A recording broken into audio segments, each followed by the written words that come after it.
The men are on their hands and knees in a yard in southern England. It is 1845. They are supposed to be working. Instead, they are fighting over bones, rotting animal bones, decomposing in open air, collected from slaughterhouse yards weeks before. They are fighting for access to the marrow, scraping putrefied flesh with bare fingernails. They have been doing this for months. This is not a prison. This is a government institution built to help the poor. And what is happening in that yard is not a scandal that exposed the system. It is a scandal that finally forced people to look at what the system had always been. This is the Victorian Workhouse, and Andover is not the worst of it. The Poor Law Amendment Act of 1834 did not create poverty relief. It created a deterrent.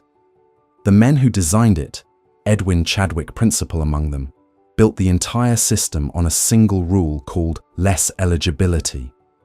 It meant that life inside a workhouse had to be worse, by design, than the hardest, lowest paid existence available outside. Not worse by accident, worse by law. If the workhouse was tolerable, poor people might choose it over low-paid work. That was the problem to be solved. So they engineered something unbearable and called it relief. By the 1840s, more than 600 workhouses were operational across England and Wales. At any given moment, more than 100,000 people were inside them. Not criminals. Widows with no income and children to feed. Orphaned children with nobody left. Men broken by decades in factories who could no longer work. Women whose husbands had died and left nothing. Elderly people at the end of 50 years of labour with nothing to show for it. Critics called these buildings pauper bastilles. They chose the word carefully. A bastille is a prison. You entered because every alternative was gone. You left when the institution decided you could. In between, the institution owned you, your time, your labour, your body, and, as I will come back to, your body after you died. The intake process was designed to strip away identity before you reached the dormitory. Your clothes came off the moment you crossed the threshold.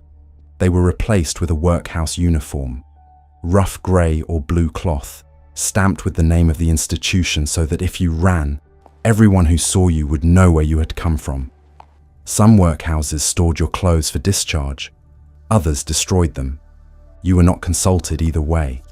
If you were a woman, your hair was cut on the first day, not trimmed, cropped close to the skull. In Victorian England, a woman's hair carried her dignity, her femininity, her sense of herself. The workhouse removed it on the first morning because the removal was the point. It was not incidental to intake. It was part of it. Then your family was divided. Every family entering was split into 4 wards. Men, women, older boys, younger children. Husbands to one side of the building, wives to the other, children to separate quarters. In better regulated institutions, you might see your spouse for 20 supervised minutes on a Sunday. In the rest, contact was rarer. Some couples spent years inside the same building and barely spoke again. You could not leave without written permission from the workhouse master. Leaving without authorization was grounds for arrest. Every letter you wrote was opened and read before it could be sent. If the master found it objectionable, it did not leave the building. Refuse work, and you went to the punishment cell. Persist, and a magistrate decided what happened next. Poverty was not the crime. Resisting its management was treated as one. Nothing about the work inside a Victorian workhouse was designed to be productive.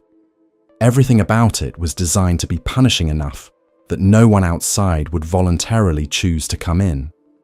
The first job was oakum picking. Old rope salvaged from decommissioned naval ships, soaked in tar and sea salt for years until it hardened close to wire, was distributed to inmates.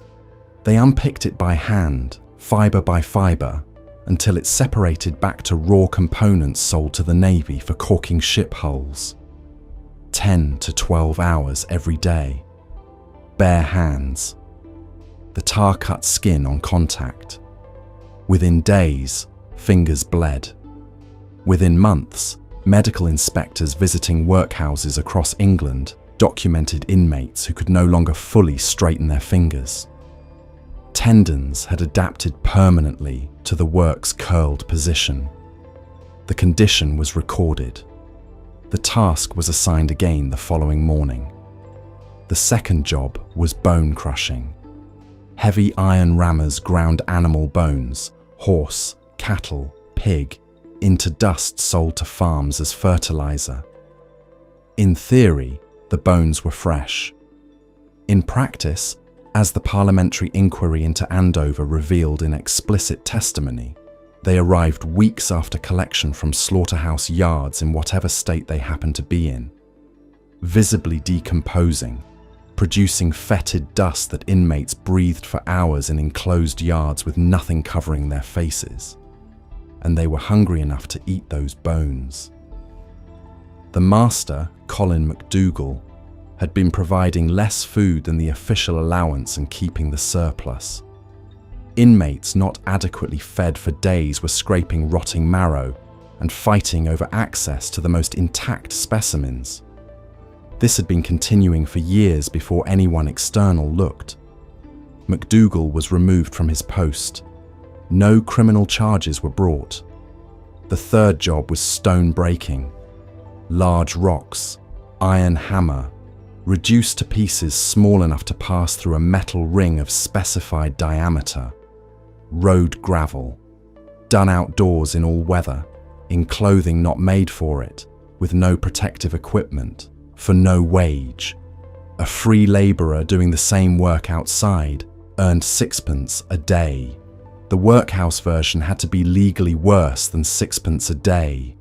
The destruction of joints and hands it caused over time was not a design flaw. It was evidence that the policy was functioning. The official diet was a legal document called a dietary. It specified, by inmate category and day of the week, exactly what was permitted. Gruel, thin porridge, water and a scraping of oatmeal, a piece of bread. On certain days in certain institutions, a portion of boiled meat the size of a matchbox. Sweat pudding in some Sunday menus at the more generous establishments.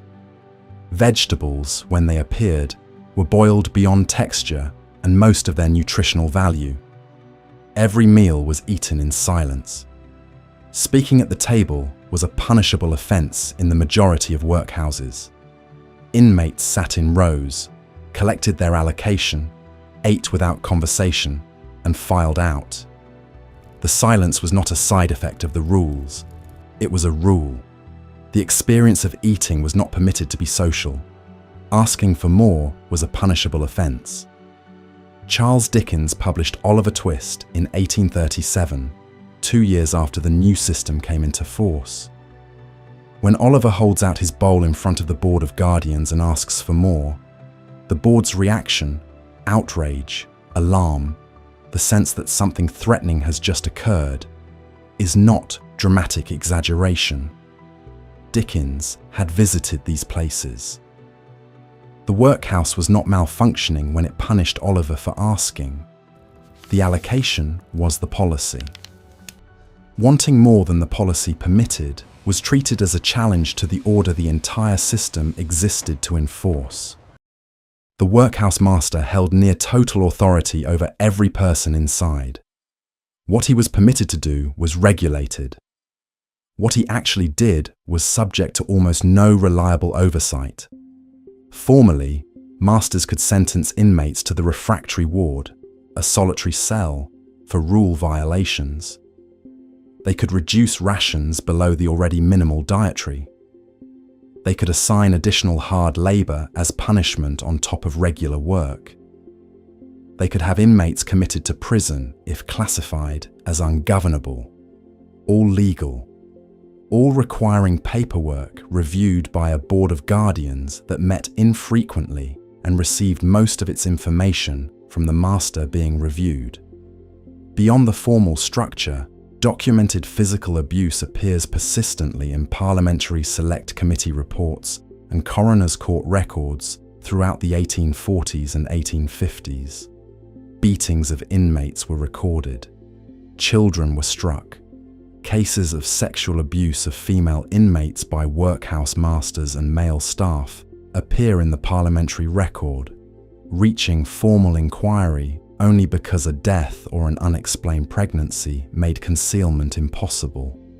The structural conditions for this abuse were built into the system from the start. An inmate who reported mistreatment risked immediate punishment for making allegations against staff.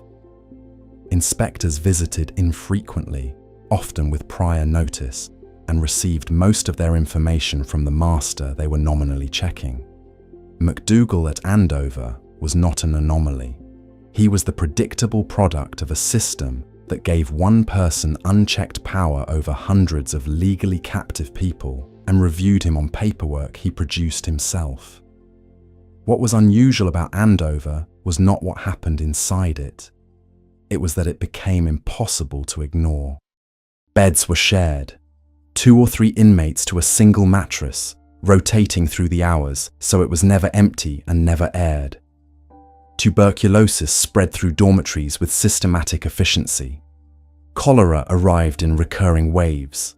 Typhus, dysentery, and ringworm were endemic features rather than periodic crises. In the worst years in the worst institutions, the annual mortality rate exceeded 10%. The communities surrounding certain workhouses had a name for them: death houses. But dying there was not what inmates feared most: the Anatomy Act of 1832. 2 years before the new Poor Law created the modern workhouse, Parliament passed legislation to solve a crisis in medical education. Surgical training depended on cadavers. Cadavers came from grave robbers who dug up fresh burials and sold them to anatomy theatres. The Act ended that trade by giving licensed medical schools the legal right to claim the unclaimed bodies of workhouse inmates who died without a family member coming forward in time. If you died in the workhouse at night, and your wife was in a separate ward of the same building and was not informed until the window had closed, your body could be transferred to a medical school, dissected by students, and buried in an unmarked mass grave. For the Victorian poor, who held specific and genuine beliefs about bodily resurrection and a Christian burial, this was not an administrative inconvenience. It was the worst thing the state could do. Inmates knew about it. They watched bodies leave the building. The workhouse took your dignity in life. The Anatomy Act took your body in death. Both were legal. Both had full parliamentary sanction. Both were deliberate. Children born inside the workhouse were registered as workhouse children. They grew up inside the institution with minimal education. Enough literacy to be employable, not enough to give them options. From around age 9, they could be apprenticed out, assigned to a factory, farm, or household with no negotiation and no parental consent, because parents inside the workhouse had no legal standing to give it. No formal mechanism existed for complaint if the placement became abusive. The legal term was apprenticeship. In many documented cases, the experience was forced child labour with no exit. In 1849, a private establishment in Tooting contracted by multiple London workhouses to house their children was struck by cholera. 180 children died in a single outbreak. An inquest found the facility so overcrowded and so deficiently provisioned that the mortality was foreseeable. Dickens reported on it personally in the Examiner and described it as systematic child murder. The operator, Bartholomew Peter Drouet, was tried for manslaughter. He was acquitted. Unmarried mothers were publicly marked. In a number of workhouses, they were required to wear dresses in a designated colour. yellow in some institutions, red in others, identifying them as fallen women in every communal space at all times. Chapel, dining hall, workrooms. The explicit purpose, recorded in policy documents, was to separate them from the respectable poor, and to make that separation visible and constant, every hour of every day. The elderly had no special category and no protected provision. A person arriving at 70 after 50 years of work was processed identically to every other intake, stripped, uniformed, separated from any family who had come with them, assigned a shared bed in a disease-circulating dormitory, given gruel, given silence, and left to reach whatever end the institution permitted. The decades outside counted for nothing once they were through the door. There is something documented across the historical record of Victorian workhouses that does not fit into policy language or mortality tables, and that most accounts of the period never mention. Inspectors, reformers, and journalists who visited these buildings wrote about a sound, not in official reports. The format had no category for it. In private letters, in the margins of inspection notes, in personal accounts published briefly and largely forgotten. The accounts are independent, different people, different institutions, different counties, spanning 30 years. They describe the same thing. They called it the workhouse wail. Not crying, not screaming. Described consistently as a low, collective, continuous sound, somewhere between a prolonged moan and an exhalation, heard in dormitories after dark and in workrooms during the day. Coming from groups of women required to be silent who were not quite silent. One inspector writing in the 1840s noted he had heard something like it once before. A slaughterhouse, he wrote, in the period before the animals understood what was about to happen. The workhouse wail appears across too many independent accounts, over too many years, to be one writer's embellishment. What it documents is the effect of sustained institutional cruelty on a person after active resistance has ended, when the mind is no longer constructing a protest and the body continues producing a sound on its own. Not despair in any active sense, something that has moved past despair, the sound of a person who has stopped fighting and has not stopped breathing.